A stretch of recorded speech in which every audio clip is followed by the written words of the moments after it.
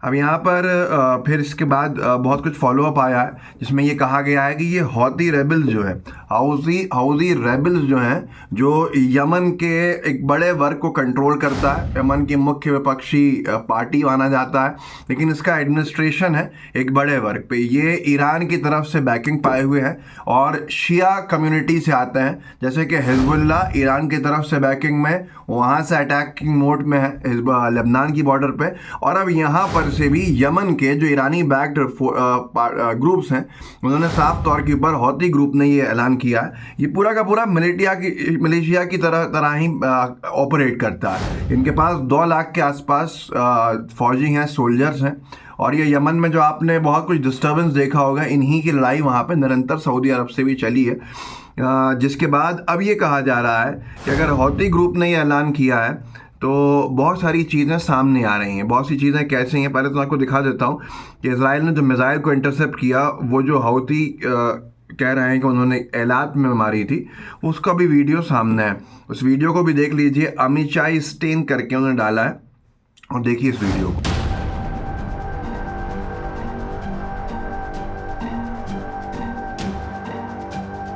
जो उन्होंने वीडियो डाला है उसके ऊपर एक लूलू करके ट्विटर यूज़र उन्होंने लिखा है कि हौती जो हैं वो ज़्यादा घातक भी हैं, ख़तरनाक भी हैं, उनके पास बहुत सारी ऐसी टैक्टिक्स हैं, और वो IRGC का पार्ट हैं बड़ा, और ये बहुत ही ज़्यादा भयावह होते हैं इनके जो हमले होते हैं। अल जज़ीरा ने भी रिपोर्ट किया है कि यमन हौतीज़ से they launch ballistic missiles drones at Israel.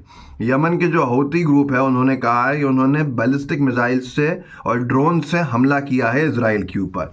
ये लगभग जो एरिया है उसमें बताया गया है कि रेड सी है, जो रेड सी के ऊपर ये पूरी की पूरी जो मिसाइल हैं ये इंटरसेप्ट की गई हैं इजराइल की तरफ से।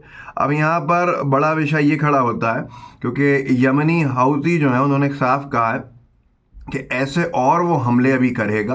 इजराइल ने इससे पहले ये बयान भी दिया था कि एक उन्होंने अनआइडेंटिफाइड एरियल टारगेट जो है उसको नष्ट किया है रेड सी के ऊपर मंगल की सुबह। और ये भी इजराइल की मिलिट्री ने कहा था कि कोई सिविलियंस को रिस्क नहीं है। लेकिन अब सीधे तौर के ऊपर हौती जो यमन के रेबल्स हैं उन्होंने साफ कह दिया कि हम ही ने वो हमला किया है और हम आगे और भी सदन इजराइल की तरफ हमला करेंगे। ये सीधे तौर के ऊपर जो ड्रोन्स हैं, these drones belong to the state of Yemen. Abdul Aziz bin Habtour prime minister of the Houthi government, जो प्राइम मिनिस्टर हैं हौती गवर्नमेंट के, और एक प्राइम मिनिस्टर यमन के जो दूसरी पार्टी उसके लगभग कुछ एरियाज दोनों गवर्न करते हैं, उनका कहना है कि ये हमारी तरफ से मारे गए। अब ये बड़ा विषय इसलिए है कि अगर ये स्थिति बनती है, हिजबुल्लाह एक तरफ से हमलावर है, दूसरी तरफ से हौती हमलावर होता है, ईरान अपने स्टेटमेंट्स दे चुका है। अच्छा, हौती के बारे में ये भी कहते हैं कि ईरान के साथ साथ नॉर्थ कोरिया भी इसको बैक करता है कहीं ना कहीं से, और नॉर्थ कोरियन एम्यूनेशन भी इसके पास होता है, जिससे ये पूरी की पूरी लड़ाई अब घातक होती दिख रही है। घातक कैसे होती दिख रही है कि अगर ये निरंतर चलता है तो ये सारी की सारी चीज़ें इस तरह से बदलेंगी कि सऊदी को कहीं ना कहीं इन्वॉल्व होना पड़ेगा। सऊदी के अंदर जो यूएस के मिलिट्री बेसेस हैं उन पर जो वॉर एनालिस्ट हैं उनका कहना है कि हौती यमन की तरफ से हमला करेगा, जिससे कि एक और जंग छिड़ेगी वहाँ। तो ये पूरा का पूरा मिडल ईस्ट को बारूद के ढेर पे बैठा दिया है इस पूरे के पूरे काम ने, जो एक बहुत घातक है।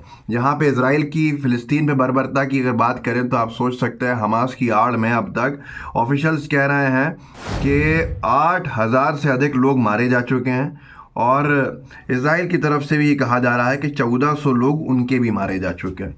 तो ये एक बहुत ही भयावह हालात बनते जा रहे हैं। यहाँ तक कि मैं आपको दिखाता हूँ कि एक कोई शख्स निकल के जा रहे थे दुबई से उनके देश, तो जब वो फ़लस्तीन इजराइल की तरफ से निकले हैं तो नीचे गाज़ा जलता हुआ साफ दिख रहा है, और ये तस्वीर उन्होंने लगाई कि flying back from Dubai and you can literally see Gaza burning from the plane, this is beyond devastating. तो ये एक हालात जो बने हैं ये आपके सामने है, और हालात चिंताजनक इसलिए भी हैं कि सब खामोश हैं। इस तरह की तस्वीरें आ रही हैं, वीडियोज़ आ रहे हैं गाज़ा से, वो भयावह तो हैं ही लेकिन मानवता को शर्मसार करने वाले हैं। मैं दावे से कह सकता हूँ कि आप में से कोई भी उसको पूरा देखने का दम नहीं रखता है।